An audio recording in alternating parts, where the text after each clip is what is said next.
Hello dear students, how are you all? I hope all are good. Today we are starting the new chapter. This is the heat. Last chapter में हमने पढ़ा था animal fibres के बारे में, ठीक, और हमने पढ़ा था प्लांट फाइबर्स के बारे में, ठीक। Means we use the fabric by the animal fibres या we use the fabric by the plant fibres, ठीक है ना। जैसे जूट, कॉटन और एनिमल फाइबर्स में शीप। अब ये सब बातें आप बताइए कि हम एनिमल फाइबर में जैसे कि हम उस स्वेटर पहनते हैं शीप के थ्रू, शीप की वूल से स्वेटर बनता है, वो पहनते हैं सर्दी में। तो व्हाट इज़ द रीज़न कि हम वहाँ पे सिर्फ शर्ट पहन के क्यों नहीं बात करती, हमें स्वेटर क्यों पहनना है? बिकॉज वी फील कोल्ड, है ना, हमें ठंड लगती है। ठंड क्यों लगती है? क्योंकि जो बाहर की हीट है वो हमारे, जो कोल्ड वेव्स है वो हमारी बॉडी के अंदर जाती है, ठीक। और अगर हमने स्वेटर पहन लिया then we feel our self safe. इतनी बात ठीक है। अच्छा, तो यहाँ पर हम उसी चैप्टर की बात कर रहे हैं, हॉट एंड कोल्ड। यानी कि अगर हम गर्मी में हमें पसीना आता है, हम सोचते हैं हम अपनी शर्ट भी निकाल दें, ठीक। और कोल्ड में हम क्या कहते हैं, हम स्वेटर पहन ले, एक और जर्सी पहन ले, ऐसे करते हैं। सो अब बात करते हैं हॉट एंड कोल्ड। कोई चीज़ गर्म है या ठंडी कैसे फाइंड करते हो? उसको टच करके ऐसे करते हैं ना। तो ठीक यही बात यहाँ पर है कि जिस चीज़ से हम उसको टच करते हैं वो क्या चीज़ होती है, उसे कहते हैं टेम्परेचर। क्या बोलते हैं? टेम्परेचर। और टेम्परेचर कैसे मेजर होता है? Temperature is measured by the thermometer. इतनी बात क्लियर हुई। तो हमने अभी क्या बात की कि जो हमारा टेम्परेचर होता है वो हम किससे मेजर करते हैं? थर्मामीटर से मेजर करते हैं। यहाँ पर एक बूझू से कहता है कि हमारा लेफ़्ट हैंड जो है वो गर्म पानी में है, राइट हैंड हमारा ठंडे पानी में है। तो वो क्या फील करा? टेम्परेचर कि इसका टेम्परेचर जो हॉट होता है उसका टेम्परेचर हाई होता है, जो कोल्ड होता है उसका टेम्परेचर लो होता है। क्लियर?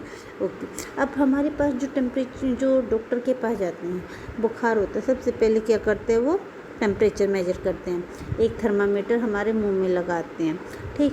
तो वो जो थर्मामीटर लगाते हैं उसको क्या कहते हैं? Clinical thermometer.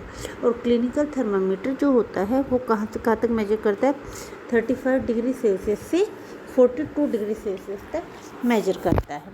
अब बात करते हैं कि उसके अंदर क्या होता है। थर्मामीटर के अंदर होता है एक मरकरी, यानी कि जब हम अपने उसको टंग पर रखते हैं तो क्या होता है? वो टेम्परेचर गेन करता है हमारी टंग का, और क्या करता है? उसमें एक मरकरी होता है, वो ऊपर चढ़ता है। उसको हम देख के रीड करके बताते हैं कि हमारा टेम्परेचर कितना है। क्लियर हुई? The normal temperature of human body, यानी नॉर्मल टेम्परेचर जो होता है वो बॉडी का होता है 37 डिग्री सेल्सियस। इसका किसी का थोड़ा सा कम ज़्यादा भी हो जाता है, एवरेज लगभग इतना ही होता है, ठीक। अब बात करते हैं आगे। देखिए, लेबोरेटरी थर्मामीटर की बात करते हैं। लेबोरेटरी थर्मामीटर ये दिखाई दे रहा है आपको ग्रीन कलर में, ये है लेबोरेटरी थर्मामीटर। कितना बड़ा थर्मामीटर है, ठीक।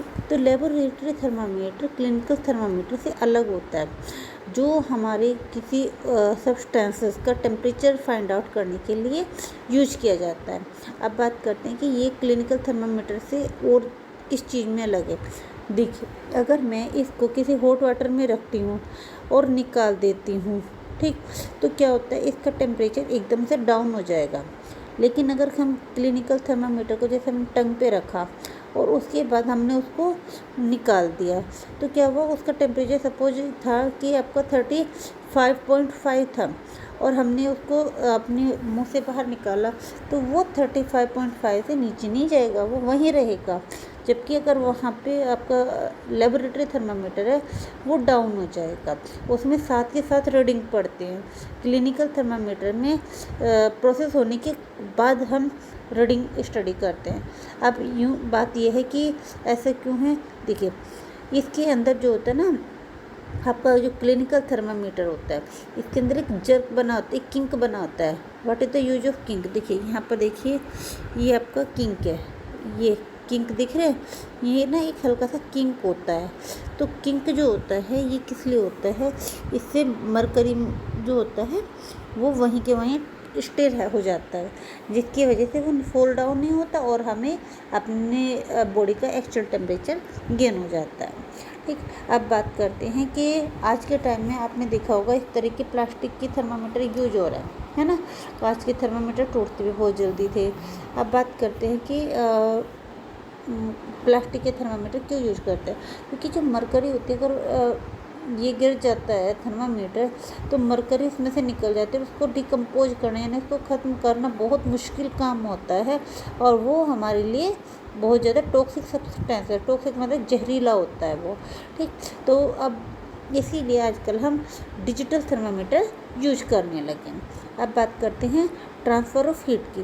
देखिए, आप एक एक्टिविटी देखिए, यहाँ पर मैंने एक रोड ली मेटेलिक और उस पर कई जगह वैक्स लगाया और उसको बर्न करना शुरू कर दिया। तो क्या देख रहे हैं आप कि धीरे धीरे क्या हो रही है कि ये जो वैक्स है वो यहाँ तक आ रही है ये हीट, और ये लास्ट वाली जो वैक्स है उसको भी मेल्ट कर देगा, है ना। तो इसका मीन्स क्या है कि कोई चीज़ है जो एक पॉइंट से दूसरे पॉइंट पर फ्लो हो रही है, उसे कहते हैं हीट, यानी कि heat is flowing from one end to the another end this process is called conduction. लेकिन क्या ये सबके लिए ट्रू है? नहीं, ये आपके मेटेलिक रोड थी इसलिए हुआ है, लेकिन अगर यहाँ पे ये प्लास्टिक की चीज़ है तब हीट इस तरह से फ्लो नहीं होती। तो यहाँ पर आज के लिए इतना ही हम बात करेंगे कि प्लास्टिक की शीट कंडक्टर नहीं है, अच्छा उसको हम बोलते हैं इंसुलेटर, और मेटेलिक रोड होती है एक बहुत अच्छा कंडक्टर। ठीक, तो इसके बारे में जो एक्टिविटी 4.7 है, 4.8 कंडक्टर्स क्या होते हैं, इंसुलेटर्स क्या होते हैं, ये सब हम नेक्स्ट टाइम स्टडी करेंगे। बाकी मैं आपको एक क्वेश्चन सेंड कर चुकी हूँ, धीरे धीरे क्वेश्चन भी सेंड करेंगे और चैप्टर की रीडिंग भी लगाएंगे। तो अगर कोई प्रॉब्लम होगी मुझसे ज़रूर पूछिए। Thank you.